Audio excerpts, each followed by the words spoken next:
नमस्कार, मैं हूं श्वेता झा। 3 at 3 में दोनों सहयोगी हमारे साथ जुड़ी हुई है, नेहा बाथम और मीनाक्षी कंठपाल।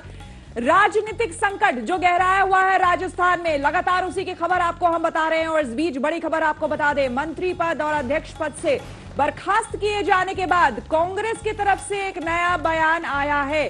क्या कह रही है कांग्रेस अब सचिन पायलट को लेकर, वो हम आपको बता देते हैं। कांग्रेस ने सचिन पायलट को डिप्टी सीएम पद से हटा दिया और साथ ही साथ आपको बता दें प्रदेश अध्यक्ष पद से भी हटा दिया। क्या कहा उसके बाद कांग्रेस ने, आइए सुनते हैं।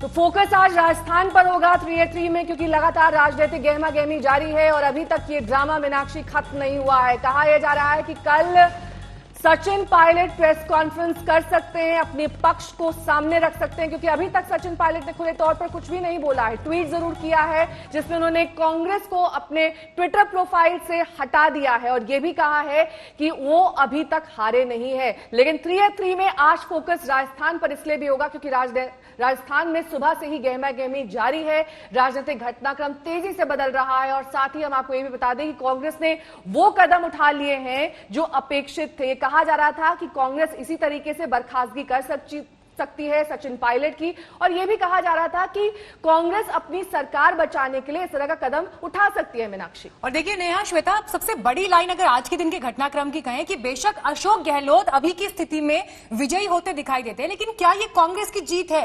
क्योंकि मध्य प्रदेश के बाद एक बार फिर राजस्थान में वैसा ही संकट पैदा हुआ जहां पर राजनीतिक महत्वाकांक्षाएं जो सचिन पायलट और अशोक गहलोत की थी, उनके बीच में आला कमान को जो संतुलन बिठाना था वो संतुलन बैठा हुआ नहीं दिखाई दिया। नतीजा यह कि सचिन पायलट को उनके पद से हटाया गया, सचिन पायलट के करीबियों को उनके पद से हटाया गया। मंत्रिमंडल में बदलाव की जानकारी मुख्यमंत्री अशोक गहलोत ने राज्यपाल कलराज मिश्र को सौंप दी और उसके बाद जब मुख्यमंत्री सामने आए तो उन्होंने ये कहा कि यह साजिश बड़ी थी।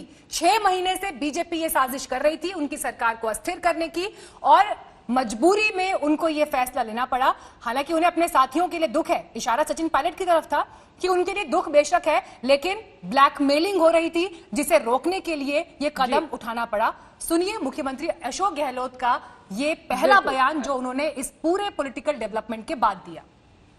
पता नहीं लगेगा कि तो हमने 40,000 टेस्ट करने का जो व्यवस्था कर ली है, उसके कारण हम कॉन्फिडेंस के अंदर। ऐसे वक्त में किसी की हिम्मत होना सरकार गिराने की, आप सोचिए दुर्भाग्यपूर्ण है कि नहीं है। इसलिए मजबूर होकर के आज कोई हमें कोई खुशी नहीं है, मजबूर होकर के हमारे 3 साथी, वो साथी मैंने कोई शिकायत उनकी नहीं करी हाईकमांड को हटाओ, उसके बावजूद भी उनका जो रवैया रहा है 3 महीने से 6 महीने से, आप देखते आ बैल मुझे मार जो कहावत है, उस रूप में इन्होंने पेश किया अपना। रोज ट्वीट करते हैं, रोज स्टेटमेंट देते रहते हैं।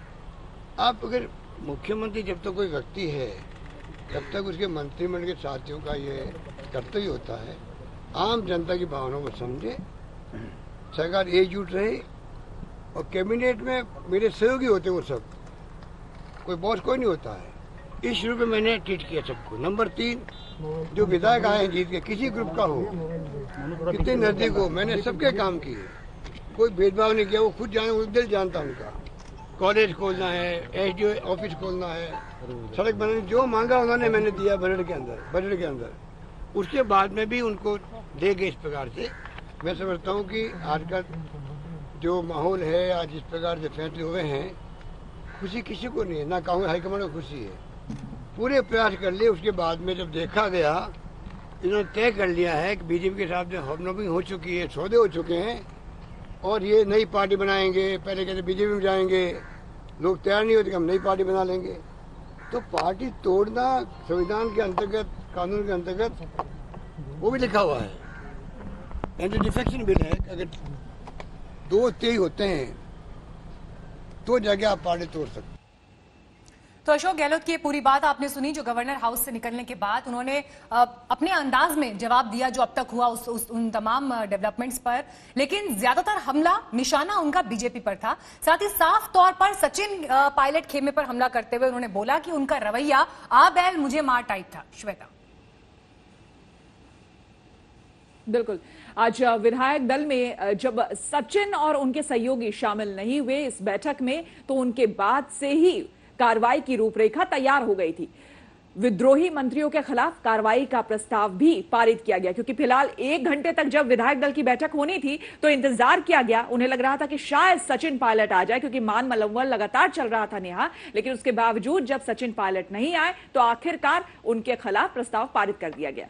शायद ये फैसला काफी पहले ले लिया गया था श्वेता और मीनाक्षी, और यही वजह है कि आज बार बार वक्त बदला जा रहा था विधायक दल की बैठक का। और उसके बाद जब अशोक गहलोत इस पूरे घटनाक्रम के बाद बाहर आए तब उन्होंने कहा कि किसी के साथ भेदभाव नहीं किया गया। अगर ऐसा नहीं हुआ था तो क्यों सचिन पायलट नाराज हुए उनके साथ, क्यों अब इतने सारे विधायक जुड़ गए हैं? 22 नंबर का दावा किया जा रहा है। हालांकि इधर अशोक गहलोत के खेमे में ये कहा जा रहा है कि उनके पास बहुमत की पूर्ण संख्या है, 109 विधायक है, लेकिन अभी तक विधायकों की स्थिति स्पष्ट नहीं हो पाई है। कौन किसके खेमे में है और कब ऊंट किस करवट बैठेगा, इस पर भी स्थिति स्पष्ट नहीं है।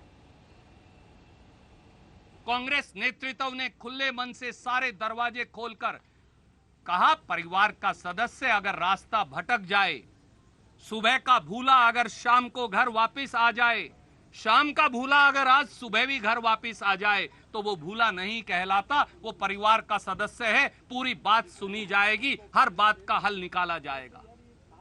पर मुझे खेद है कि श्री सचिन पायलट और कुछ उनके मंत्री साथी वो भारतीय जनता पार्टी के षड्यंत्र में भटककर कांग्रेस पार्टी की जनता के द्वारा चुनी गई 8 करोड़ राजस्थानियों के द्वारा चुनी गई सरकार को गिराने का षड्यंत्र और साजिश कर रहे हैं। ये अस्वीकार्य है, ये किसी दल को स्वीकार नहीं हो सकता। इसीलिए बड़े दुखी मन से और खेद से कांग्रेस पार्टी ने कुछ निर्णय लिए हैं, जिनकी व्याख्या करने के लिए बीच में आपके मैं उपस्थित हूं।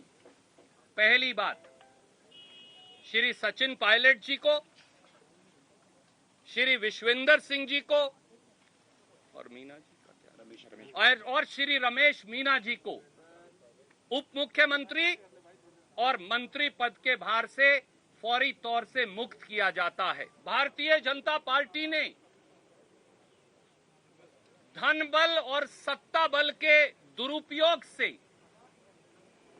ईडी और इनकम टैक्स के दुरुपयोग से कांग्रेस पार्टी और इंडिपेंडेंट विधायकों की निष्ठा को खरीदने का नाकाबिले माफी जुर्म किया है। पूरे राजस्थान और देश ने देखा कि किस प्रकार से राजस्थान के मुख्यमंत्री अशोक गहलोत जी ने कहा कि किस प्रकार से राजस्थान के विधायकों को खरीदने की साजिश की जा रही थी। हमारे 2 संवाददाता इस वक्त तमाम जानकारी के साथ हमारे साथ जुड़ गए हैं। जयपुर से हमारे संवाददाता शरद कुमार हमारे साथ जुड़ गए हैं, लेकिन सीधे रुक करेंगे। मेरी सहयोगी श्वेता सिंह इस वक्त सचिन पायलट के घर के बाहर मौजूद हैं। श्वेता, इस वक्त केंद्र बिंदु में है सचिन पायलट, सबकी नजर उन पर है, क्योंकि अभी तक खुलकर उन्होंने कोई भी बयान नहीं दिया है, ट्वीट जरूर किया है, लेकिन अब वो आगे क्या करेंगे, क्या उनकी रणनीति है, क्या आगे की स्ट्रैटेजी है, इस पर स्थिति स्पष्ट नहीं है। क्या वो प्रेस कॉन्फ्रेंस कर सकते हैं? अगर कर सकते हैं तो कब? देखिए, संकेत हैं इस तरह के नेहा, लेकिन अभी तक इस बात की कोई पुष्टि नहीं है। लेकिन कल तक हो सकता है सचिन पायलट की तरफ से कोई आधिकारिक प्रतिक्रिया इस पर दी जाए। दरअसल जिस तरह के इल्जाम, जिस तरह के आरोप लगाए हैं, सचिन पायलट हमेशा इस बात को मेंटेन करते आए हैं। हालांकि सार्वजनिक तौर पर न उनसे ये सवाल पूछा गया है और न ही इसके बारे में उन्होंने कोई औपचारिक टिप्पणी की है, लेकिन हाँ, निजी तौर पर जब भी उनसे ये पूछा गया है कि क्या भारतीय जनता पार्टी से बातचीत चल रही है, सचिन पायलट ने अपनी तरफ से इस बात को लेकर पूरी तरीके से इनकार किया है कि वो पार्टी छोड़ने वाले नहीं है। आज भी अगर आप ट्विटर बायो में परिवर्तन देखें उनके, तो अभी भी आप उनको लिंक्ड देखेंगे inc.in के साथ, यानी कांग्रेस के साथ। पदों को हटा दिया है उन्होंने अपने ट्विटर बायो में, लेकिन उन्होंने अभी तक अपनी पार्टी वाली पहचान को हटाया नहीं है वहां से। तो यहां पर हमें यह समझना होगा कि सचिन पायलट अभी ये सोच रहे हैं कि आगे किस तरीके से उन्हें अप्रोच करना है। पार्टी से बगावत थी नहीं उनकी, अशोक गहलोत की मुख्यमंत्री के तौर पर उनके बने रहने से उनकी नाराजगी थी। आज की तारीख में अगर पार्टी ने ही ये फैसला ले लिया कि उन्हें राजस्थान अध्यक्ष पद से भी हटा दिया जाए और उप मुख्यमंत्री पद से भी हटा दिया जाए, उनके साथ के लोगों को मंत्री पद से हटा दिया जाए, तो अब वो आगे ये सोच रहे हैं कि अगला क्या किया जाए। उम्मीद है कल तक कोई आधिकारिक स्टैंड लेंगे। बिल्कुल बिल्कुल, इसका तो इंतजार करना पड़ेगा श्वेता। लेकिन इधर शरत आपसे समझना चाहेंगे कि दिल्ली से, अगर फिलहाल की हम सिर्फ बात करें, कि दिल्ली से साफ संकेत मिल चुके हैं कि सचिन पायलट का आगे क्या होगा और कहां पर कौन कितना मजबूत है, ये साफ संकेत दिल्ली से मिल चुके हैं। लेकिन अगर हम जयपुर की बात करें, राजस्थान की बात करें, अगर हम अशोक गहलोत की बात करें, तो ये बताइए कि वहां पर क्या वाकई वो उतने मजबूत हैं जितने अभी वो दिख रहे हैं? क्योंकि उनके खेमे में अभी भी कुछ ऐसे लोग हैं जो कि सचिन पायलट के खेमे में रहे हैं लंबे समय से। कहीं पासा पलट ना जाए आने वाले दिनों में, कुछ भी हो सकता है। ये कुछ भी नहीं हो, अगर कुछ भी नहीं हो सकता था होता तो शायद ये होटल में नहीं होते। और जिस तरह की खबरें आ रही हैं कि कल मंत्रिमंडल का विस्तार हो सकता है, जो 3 मंत्री हटाए गए हैं और जो नए चेहरे शामिल किए जाएंगे, ऐसे राजभवन के सूत्रों के अनुसार अशोक गहलोत ने राज्यपाल को कहा है कि कल हम मंत्रिमंडल का विस्तार कर सकते हैं। यानी कल ये देखना दिलचस्प होगा कि क्या बाड़ेबंदी से निकाल के विधायक वहां ले जाए जाएंगे तो वहीं रहेंगे या वापस आएंगे। ये खतरा तो है, कांग्रेस के ऊपर टला नहीं है। देखिए, सचिन पायलट मजबूरी है, अगर कांग्रेस की सरकार 5 साल चलानी जरूरी है। सचिन पायलट को लेकर अभी पार्टी से निष्कासित नहीं किया गया है उन्हें, और कहीं ना कहीं ये कहा जा सकता है कि देखिए अशोक गहलोत मजबूत हैं, 10 जनपद में पकड़ है, विधायकों में अगर 100 भी अगर विधायक है, 98 भी विधायक है, 84 भी विधायक हैं, तो विधायक अशोक गहलोत के साथ हैं। अगर विधायक अशोक गहलोत के साथ हैं और 10 जनपद में मजबूत हैं ये, तो सचिन पायलट की उतनी नहीं चलने वाली है। ये जरूर है कि सचिन पायलट को लेकर एक सॉफ्ट कॉर्नर गांधी परिवार के अंदर मौजूद है। यही वजह है, वरना अशोक गहलोत तो कब का सचिन पायलट से पीछा छुड़ाना चाहते थे, राज्यसभा चुनाव के समय ही अड़े हुए थे कि सचिन पायलट को। और देखिए शरद, यहाँ पर बड़ी खबर हमारे पास आ गई है। कार्रवाई पर कल सचिन पायलट बयान दे सकते हैं, जिस बात का जिक्र अभी श्वेता भी कर रही थी कि कल आधिकारिक तौर पर कोई बयान सचिन पायलट का सामने आ सकता है। तो यानी देखिए, आज का दिन एक तरह से आप ये समझ लीजिए कि अभी भी शांत है सचिन पायलट। आप जो भी कहेंगे कल कहेंगे, इस पर कोई आधिकारिक बयान कल के दिन में आ सकता है, इस बात की जानकारी आ रही है। प्रेस कॉन्फ्रेंस कल के दिन में मुमकिन है। श्वेता, क्योंकि आप सचिन पायलट के घर के बाहर ही मौजूद है, सचिन पायलट अभी कहाँ हैं? और ये जो एक्शन हुआ है, देखिए आज के दिन में भी हम देख रहे हैं कि कोई त्वरित रिएक्शन नहीं आया है उनका। अपना समय ले रहे हैं, शायद अपने विकल्पों पर पूरा विचार करेंगे और एक पूरे क्लियर माइंड के साथ कल बात करेंगे। जी, कहाँ है ये सवाल तो थोड़ा पेचीदा है मीनाक्षी, क्योंकि यहाँ नहीं है, अपने दिल्ली आवास पर नहीं है, लेकिन आईटीसी मानेसर जो बताया जा रहा है, जहाँ पर तमाम विधायकों को अंदर रखा गया है और बहुत सुरक्षा, तो आप बहुत दूर, एंट्री से काफी दूर आपको रहना पड़ता है वहां पर। गुंजाइश वहां की बताई जाती है, लेकिन यहां उनके पसुपेश को इस तरीके से समझना होगा कि अव्वल जिस चीज को लेकर वो बोलते रहे हैं, वो पिछले 3 दिन से बोलना उन्होंने शुरू नहीं किया है। चाहे कांग्रेस में कोई भी ये बात बार बार कहे कि अचानक क्यों और बीजेपी के झांसे में आ गए, ऐसी बात नहीं है। ये इन दोनों के बीच की दरार और पार्टी के भीतर की दिक्कत थी, जो बहुत दिनों से नहीं सालों से चली आ रही थी, और इसे शायद 2019 के चुनावों से पहले सॉल्व कर लेना चाहिए था, तो कांग्रेस के लिए बेहतर होती स्थिति आज। सचिन पायलट अगर सामने आने से पहले थोड़ा सा विचार कर रहे हैं, तो उसकी वजह उनके साथ वाले वो तमाम विधायक भी हैं, जिनके भविष्य को भी अब उनके साथ ही जुड़ जाना होगा। जैसे ही वो निकल कर आए और जैसे ही वो सारे लोग राजस्थान छोड़कर दिल्ली उनके साथ उन्होंने रुख किया, यानी कि सचिन पायलट खेमे की मुहर जिन पर लग गई। जैसा कि शरद भी बताएंगे कि बहुत सारे ऐसे लॉयलिस्ट जो सचिन पायलट के थे, वो इस समय राजस्थान में ही हैं। कुछ देर पहले शरद से बात भी कर रहे थे, और उनमें से कई ऐसे जो मंत्री भी हैं, विधायक भी हैं, वो जो अभी तक कैमरे के सामने नहीं आए हैं, लेकिन एक तरह से हम कहें तो ठेठ सचिन पायलट कैंप के रहे हैं, दिन रात उनके साथ नजर आते रहे हैं, हमेशा उनकी तस्वीरें उनके दफ्तरों की शोभा बढ़ाती रही हैं, अशोक गहलोत की नहीं, सिर्फ सचिन पायलट की। वो आज अगर कुछ खुलकर नहीं बोल रहे हैं, तो क्या ये वो लोग हैं जो आने वाले दिनों में अगर जरूरत पड़े तो पलटकर सचिन पायलट की तरफ आएंगे या फिर नहीं? अभी बहुत पेचीदा परिस्थिति है राजस्थान की, पेचीदा परिस्थिति। शरद कुमार हमारे संवाददाता लगातार हमारे साथ जुड़े हैं। शरद, एक सवाल मेरा आपसे ये, अशोक गहलोत जब सामने आए, उन्होंने अपना बयान दिया, लगातार इस बात का जिक्र उन्होंने किया कि लोकतंत्र को बचाना चाहती है कांग्रेस पार्टी, क्योंकि विधायकों की खरीद फरोख्त बीजेपी करेगी और ये कवायद जारी है। तो फिर क्यों इतने दावे के साथ लगातार कांग्रेस ये कह रही है कि 109 विधायक हैं हमारे पास पूर्ण बहुमत है, फ्लोर टेस्ट अगर किया जाता है तब भी हमारी सरकार बची रहेगी? और दूसरा सवाल आपसे ये मेरा कि जिस तरीके से पार्टी ने अशोक गहलोत को तरजीह दी, अंतरकलह इतने बड़े पटल पर सामने आ गई। देखिए, ये अंतरकला की जो बात कर रही है, वहाँ जो राजभवन में वो बयान दे रहे थे अशोक गहलोत, उस बयान को अगर ध्यान से सुनिए श्वेता, तो खुद ही कह रहे हैं कि जो भी विधायक हमारे पास आते थे उनका काम करता था मैं, चाहे वो किसी भी ग्रुप के हो, वो कांग्रेस के विधायक नहीं ग्रुप के विधायक कर रहे हैं, यानी ग्रुपिंग थी, ये साफ आज अशोक गहलोत ने भी कर दिया है अपने बयानों में। और दूसरी बात का जिक्र जो श्वेता भी कर रही थी, देखिए सचिन पायलट के साथ यहाँ पर विधायक हैं, जब ये मुख्यमंत्री की कवायद चल रही थी तब भी सचिन पायलट के साथ 40 के आसपास विधायक थे कहा जाता है।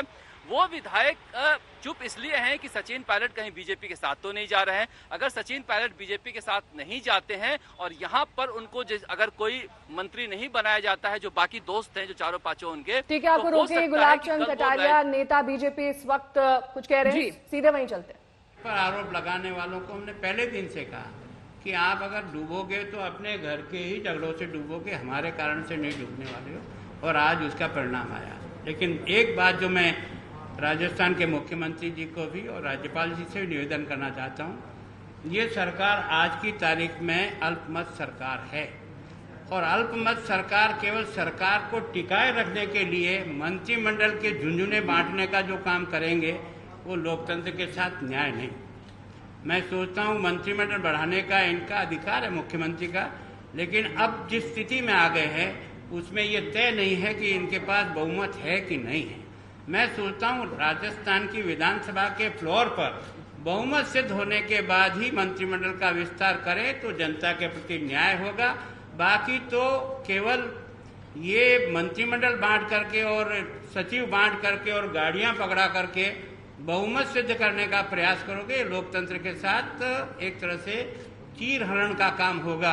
अगर दम है तो पहले हाउस के फ्लोर पर अपना बहुमत साबित करें और उसके बाद मंत्रिमंडल का विस्तार करें तो जनता में एक अच्छी प्रतिक्रिया जाएगी। हमने तो दूर खड़े रह करके सारा दृश्य देखा है कि हम ये जो आपस में जो लड़ाई है इसके परिणाम से क्या बनता है। मैं सोचता हूँ कि जो परिणाम आना था वो आ गया। अब आगे की क्या स्ट्रेटेजी बनेगी, मैं और मेरी पार्टी के सब प्रमुख लोग बैठ करके चर्चा करेंगे, और चर्चा करने के बाद भारतीय जनता पार्टी किस कदम उठाएगी ये सबके सामूहिक निर्णय पर हम करेंगे। पर मैं इतना फिर आग्रह कर रहा हूँ कि मंत्रिमंडल का विस्तार इस अल्पमत की आज की सरकार को अधिकार नहीं है। अच्छा हो निर्णय करने के पहले बहुमत हासिल करके फिर जाए। आपने कहा कि विधानसभा में पहले फ्लोर टेस्ट पास करे, बहुमत साबित करे, तो क्या बीजेपी डिमांड कर रही है फ्लोर टेस्ट? ऐसा है कि ये सारा का काम तो हम सब लोग आज देख रहे हैं जैसी स्थिति हुई है, क्योंकि अब सरकार का टूटन तय हो गया, पार्टी दो टुकड़ों में बढ़ गई, ये तय हो गया। अब किसकी क्या स्थिति बनती है क्या नहीं, लेकिन आज की तारीख में ये संदेह के घेरे में तो आ ही गया कि सरकार के पास बहुमत है या नहीं है। मेरा ये कहना है कि बहुमत है या नहीं इसका निर्णय न तो आज मैं कर सकता हूं न जनता कर सकती है। राजस्थान की विधानसभा का फ्लोर ही इसको निर्णय करेगा। अच्छा होगा लोकतंत्र के हित में कि विस्तार करने का अधिकार यदि विधानसभा से बहुमत इनके पक्ष में आ जाता है तो करेंगे, तो लोकतंत्र का सम्मान होगा, बाकी लोकतंत्र की अपमान होगा। सर, पार्टी की तरफ से इस मामले में राज्यपाल से मिलने का तो समय लिया गया है कि फ्लोर टेस्ट कराया जाए, और दूसरी बात ये कि फ्लोर टेस्ट से पहले क्या पार्टी अपने विधायकों को एक साथ रखने की कोई रखेगी किसी तरह? देखो, हमें तो अभी तो शाम तक और देखेंगे, लेकिन ये तो स्थिति साफ आ गई कि अभी सरकार टूट गई।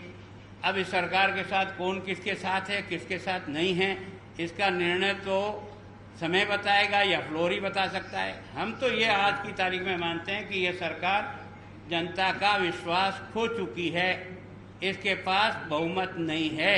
प्रमाणित करना चाहे तो हाउस ही प्रमाणित कर सकता है और कोई प्रमाणित करने वाली संस्था है नहीं। राज्यपाल से मिलकर आप मांग तो करेंगे इस बारे में? अभी हम बैठेंगे तब विचार करेंगे, अभी तो स्थिति आगे बढ़ने दीजिए। हम तो दूर से देख रहे हैं और देखने के बाद निर्णय करते हैं। वेट एंड वॉच की स्थिति है बिल्कुल कर रहे हैं ना, वही आपने देखा कि हमने वेट और वॉच किया जो ये हुआ। फ्लोर टेस्ट से पहले क्या पार्टी को अपने विधायकों को एक साथ ऐसा आवश्यक समझेंगे तो करेंगे, बाकी कोई ऐसी आवश्यकता नहीं महसूस है जो नहीं करेंगे।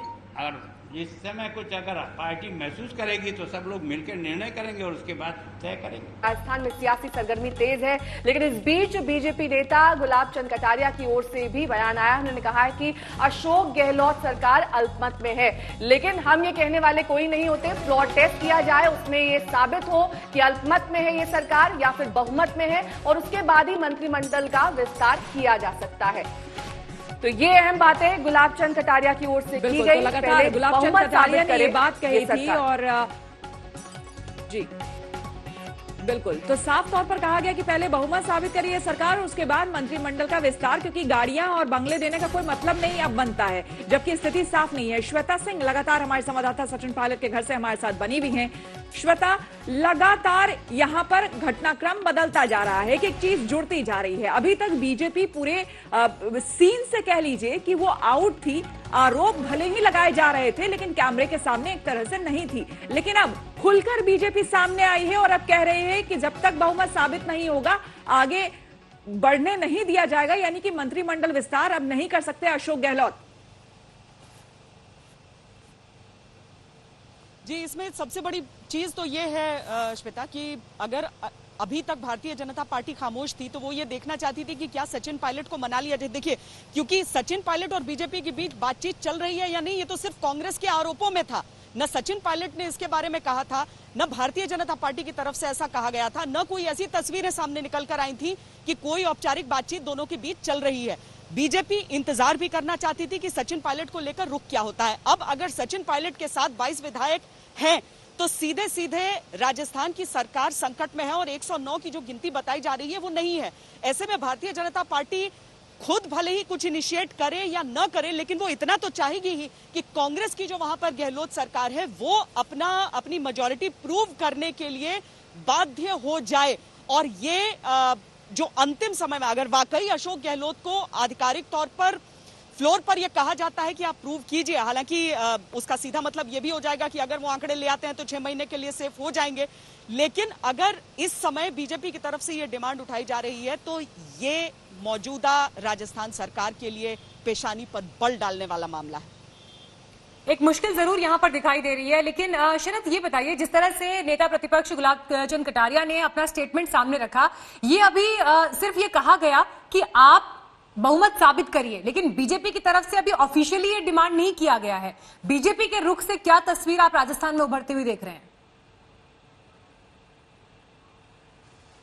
देखिए, पर्दे के पीछे बीजेपी बहुत कुछ कर रही है। इस बात से समझा जा सकता है कि यही गुलाब चंद कटारिया जब घर से निकले इस मीटिंग में हिस्सा लेने के लिए, तो उन्होंने कहा कि ये हम फ्लोर टेस्ट की मांग नहीं करेंगे, और इस घटनाक्रम के बाद अब कह रहे हैं कि हम फ्लोर टेस्ट करना चाहिए। तो समझा जा सकता है कि बीजेपी के अंदर भी कई धड़े हैं और कई तरह की परेशानियां बीजेपी के अंदर भी है, जिससे बीजेपी अभी खुलकर सामने नहीं आ रही है। इस बीच बड़ी खबर यह आ रही है कि जतिन प्रसाद ने सचिन पायलट के पक्ष में ट्वीट किया है और कहा है कि उनकी जो मेहनत है उसे इंकार नहीं किया जा सकता, उसको कोई टेक अवे यानी वापस नहीं ले सकता है। ये भी खबर हमारे पास आ रही है कि दीपेंद्र हुड्डा भी कांग्रेस आला कमान से बात कर रहे हैं कि सचिन पायलट को इस तरह से नहीं जाने दिया जाए, यानी कांग्रेस के अंदर जो यंग ब्रिगेड बचा है वो सचिन पायलट के पक्ष में खड़ा होता हुआ दिख रहा है। तो एक सियासी लड़ाई हो सकता है कि दिल्ली में भी शुरू हो जाए, प्रियंका गांधी के जरिए सोनिया गांधी तक ये बात पहुंचाई जाए कि सचिन पायलट को कांग्रेस में वापस लाने की कोशिश वापस तो है ही, कांग्रेस में एक सम्मान दिलाने की कोशिश उनकी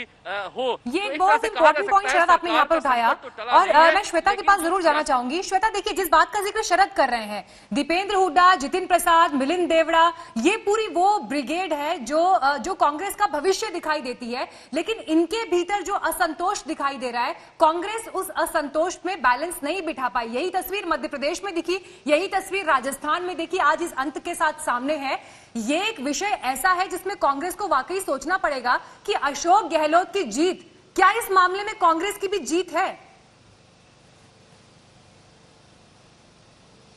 नहीं, कांग्रेस की जीत तब होती जब वहां पर पार्टी भी साबुत बचती और सरकार भी उनकी बचती, लेकिन उन्होंने 2 में से 1 चुनने को अगर अपना रास्ता बनाया था तो वो थोड़ा सा पेचीदा था। मैं सिर्फ इन नामों को नहीं बल्कि मैं ओल्ड गार्ड में कैप्टन अमरिंदर सिंह को भी शामिल करना चाहूंगी, जो जब 2019 के बाद एक लीडरशिप क्राइसिस खड़ी हुई थी राहुल गांधी के हटने से, तो उन्होंने प्रमुख तौर पर कहा था कि हमें युवाओं में ही तलाशना चाहिए नया लीडरशिप को।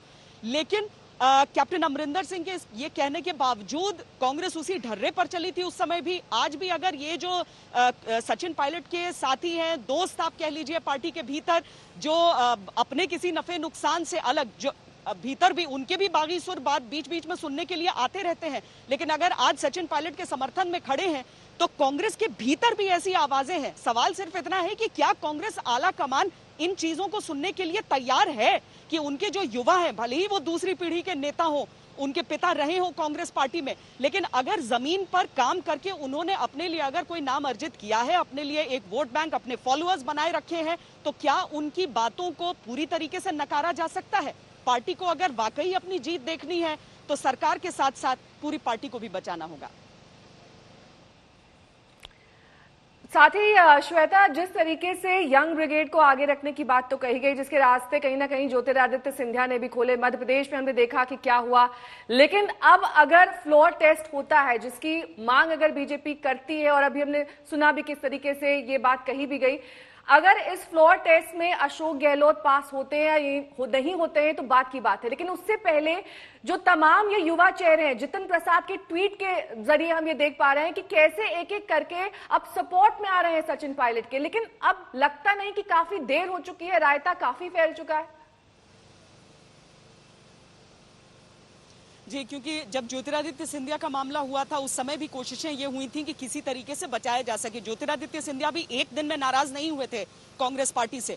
वो जब मध्य प्रदेश के विधानसभा चुनाव हो रहे थे उस समय से पता था कि मध्य प्रदेश कांग्रेस में 3 धड़े हैं, कमलनाथ हैं, दिग्विजय सिंह हैं और ज्योतिरादित्य सिंधिया हैं। उसे एड्रेस नहीं किया गया था। जब वो पार्टी छोड़ने वाले थे उस समय भी पार्टी के भीतर इन्हीं युवा आवाजों ने पार्टी हाईकमान से कहा था कि किसी तरीके से उन्हें बचा कर रखा जाए, लेकिन वो भी मुमकिन नहीं हो पाया। वो तो इसलिए भी क्योंकि वो मन बना चुके थे दूसरी पार्टी ज्वाइन करने का।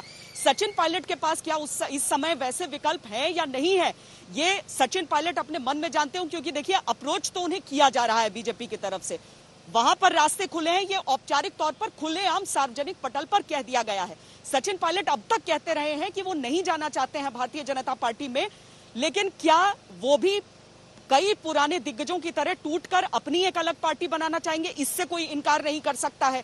वो कितना फीजिबल होगा वो तो बाद की बात है, और वो इलेक्टोरल पॉलिटिक्स के अपने पैमानों पर खरी उतरेगी नहीं, उसकी चीज है। लेकिन अभी इस डैमेज कंट्रोल को क्या उसका मौका खो चुकी है पार्टी, ये कहकर कि हम आपको बर्खास्त कर रहे हैं आपके 2 पदों से और हम बहुत ज्यादा नाराज हैं। एक दिन में परिवार और दूसरे दिन में अचानक परिवार से निष्कासित, जो कह रहे थे कि परिवार तो भीतर ही बैठकर सुलझाया जाता है, अलग हटकर नहीं। तो ये सारी चीजें देखनी होंगी। आवाजें उठनी शुरू हो गई हैं और सार्वजनिक सोशल मीडिया पर अगर हैं तो इसका सीधा मतलब है कि वो अनुशासनात्मक कार्रवाई से भी नहीं डर रहे हैं। आप दोनों का बहुत बहुत शुक्रिया, शरद कुमार और श्वेता सिंह। बिल्कुल, लेकिन यहाँ पर शरद तमाम जानकारी हमें दे रहे थे किस तरीके से लगातार सियासी गर्मी तेज हो गई है, और हम आपको दिखा रहे हैं कि किस तरीके से लगातार राजस्थान में सुबह से ही घटनाक्रम बदल रहा है।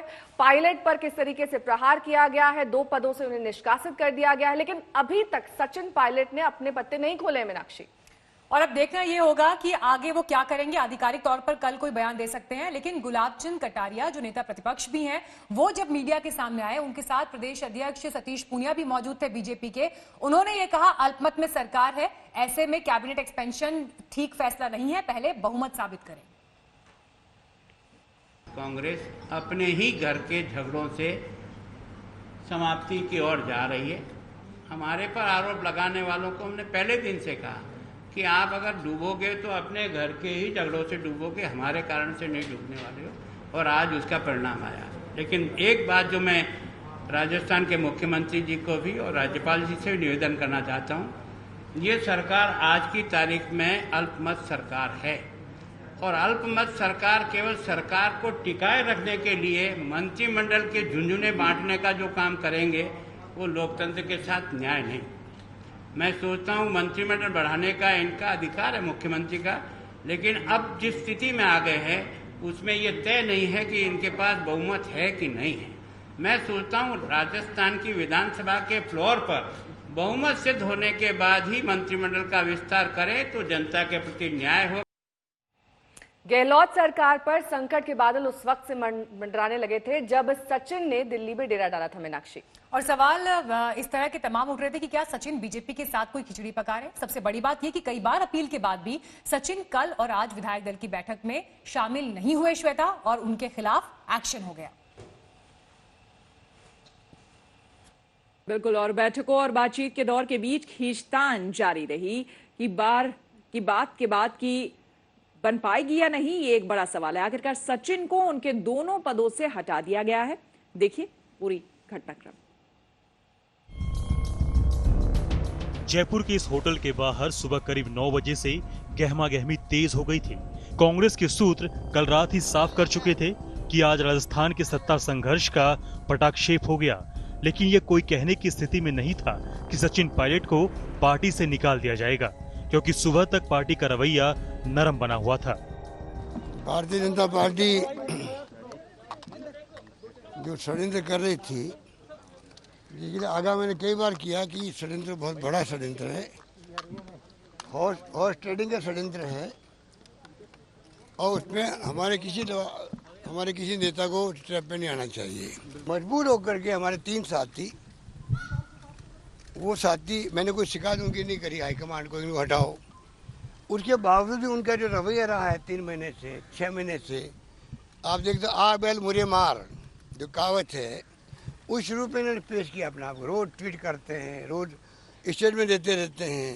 पिछले 4 दिन में भी कांग्रेस नेतृत्व ने खुले मन से सारे दरवाजे खोलकर कहा, परिवार का सदस्य अगर रास्ता भटक जाए, सुबह का भूला अगर शाम को घर वापस आ जाए, शाम का भूला अगर आज सुबह भी घर वापस आ जाए, तो वो भूला नहीं कहलाता, वो परिवार का सदस्य है। पूरी बात सुनी जाएगी, हर बात का हल निकाला जाएगा। कांग्रेस विधायक दल की बैठक का समय सुबह 10 बजे तय किया गया था, लेकिन इसे 1 घंटे बढ़ा दिया गया। सुबह 9:39 पर कांग्रेस की तरफ से अविनाश पांडे ने सचिन पायलट के लिए ट्विटर के जरिए आखिरी अपील की। मैं सचिन पायलट और उनके सभी साथी विधायकों से अपील करता हूं कि वे आज की विधायक दल की बैठक में शामिल हों। कांग्रेस की विचारधारा और मूल्यों में अपना विश्वास जताते हुए कृपया अपनी उपस्थिति निश्चित करें और श्रीमती सोनिया गांधी जी व राहुल गांधी जी के हाथ मजबूत करें। कांग्रेस के नेता लगातार सचिन पायलट का मान मनोवल कर रहे थे, लेकिन पायलट टस से मस नहीं हुए। उल्टा पायलट खेमे में राहुल गांधी पर हमला शुरू कर दिया गया। मेरा मुद्दा विकास का मुद्दा है। जब राहुल गांधी जी पधारे थे सरदार शहर, तब उन्होंने घोषणा की थी कि कुमाराम नाव तो उनको नहीं आया, पर कुंभकर्ण लिफ्ट के नाव से बोल गए। तो कुमाराम लिफ्ट जब तक चालू नहीं होगी, सरदार शहर क्षेत्र के 58 गांव हैं, तारनगर के गांव है, नौर के गांव है, लूणकरसर के गांव है। ये किसानों के हित का मुद्दा है, किसानों के जीवन मरण का प्रश्न है। किसान संघर्ष करते आए हैं। जब तक ये मुद्दा पूरा नहीं होगा, हम किस मुंह से जाके पब्लिक में मुंह दिखाएंगे। दूसरी तरफ गुरुग्राम के होटल में बैठक में पायलट समर्थक विधायक ट्वीट के जरिए गहलोत के खिलाफ जंग छेड़े हुए थे। कांग्रेस विधायक और यूथ कांग्रेस के अध्यक्ष हैं मुकेश भाकर। इनका ट्वीट देखिए। जिंदा हो तो जिंदा नजर आना जरूरी है, उसूलों पर आंच आए तो टकराना जरूरी है। कांग्रेस में निष्ठा का मतलब है अशोक गहलोत की गुलामी, वो हमें मंजूर नहीं। जहां एक तरफ सियासी माहौल जयपुर में गर्मा चुका है, वहीं दूसरी तरफ हरियाणा में जिस होटल के अंदर जो लोग सचिन पायलट के साथ उनका साथ दे रहे हैं, वो एमएलएस जहां रुके हुए हैं, वहां पे इस समय पुलिस की कड़ी व्यवस्था चल रही है। आप मेरे पीछे देख सकते हैं, काफी बड़ी तादाद में यहाँ पे पुलिस मौजूद है। सुनने में यह आया है कि पिछले 48 घंटे में एमएलएस बाहर नहीं निकले हैं। हालांकि कुछ फोटोज और वीडियोज जरूर बाहर आई हैं। एक तरफ कांग्रेस की ओर से लगातार सचिन पायलट को मनाने का संकेत दिया जा रहा था, दूसरी तरफ बताया जाता है कि मानेसर में बैठे सचिन पायलट समर्थक लगातार अशोक गहलोत पर हमला बोल रहे थे। माना जा रहा है कि इसी वजह से अनुशासनात्मक कार्रवाई का रास्ता साफ हो गया। पायलट खेमे के आक्रामक रुख ने आग में घी का काम किया। इस बीच एक और अहम घटनाक्रम सामने आया। बीटीपी विधायक राजकुमार रोत ने एक वीडियो जारी कर पुलिस प्रशासन पर गंभीर आरोप लगाए। मैं राजस्थान विधानसभा का 84 विधानसभा क्षेत्र से विधायक हूं और वर्तमान में जो राजस्थान में स्थिति पैदा हो चुकी है, अभी ये हाल है कि हमें एक तरह से कैद कर रखा है। राजस्थान का सियासी घटनाक्रम तेज है। सचिन पायलट की कुर्सी छीन चुकी है। लड़ाई का पहला दौर गहलोत अपने नाम कर चुके हैं, लेकिन राजनीति पर करीब से नजर रखने वाला हर कोई जानता है कि लड़ाई अभी खत्म नहीं हुई है। मानेसर से ऐश्वर्या पालीवाल के साथ शरद कुमार, जयपुर, आज तक।